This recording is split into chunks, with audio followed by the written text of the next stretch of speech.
just make it known that water is life here. Sue Carter is among those in Julesburg, Colorado, who fear their lifeline is caught in a tug of war. We go through droughts every 20 years or so, but nothing of this magnitude. Not only has Tom Check had a front row seat to a punishing drought, but also to a brewing battle between states. We are in for a wave of water rights battles throughout the West. It's going to be between urban and ag areas. It's going to be between states. Case in point, Colorado and Nebraska and the South Platte River, which flows from the Rocky Mountains into Nebraska. In January, Nebraska dusted off a 99-year-old compact between the two states, announcing a plan to build canals on Colorado land to siphon water off the South Platte into a Nebraska reservoir system during the non-irrigation months in the fall and winter. Without this compact and our ability to enforce our rights, we would see a dramatic impact upon our state. Why now?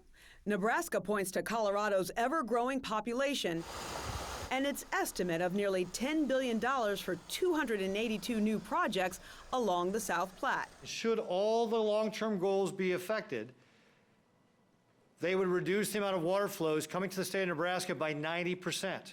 The fact is, many of those projects are not necessarily going to come to fruition. Colorado state leaders have raised an eyebrow at Nebraska's plans. In a statement to CNN, Colorado Governor Jared Polis calls it a political stunt, saying outgoing Governor Ricketts is wasting taxpayer dollars. Is Nebraska getting its fair share of water?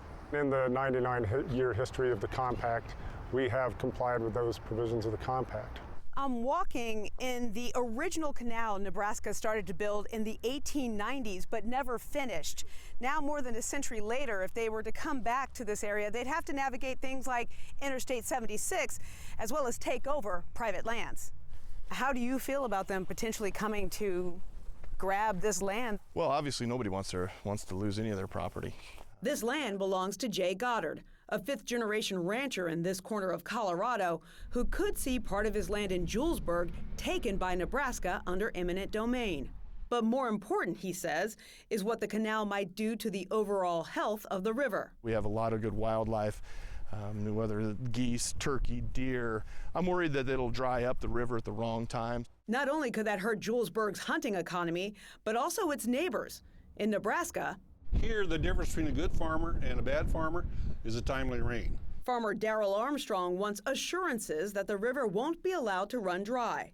The South Platte basically is the lifeblood to our surface aquifer. Yet he says he's seeing less and less water coming down the river. So for him, it is less about Colorado versus Nebraska and more about urban growth versus agriculture.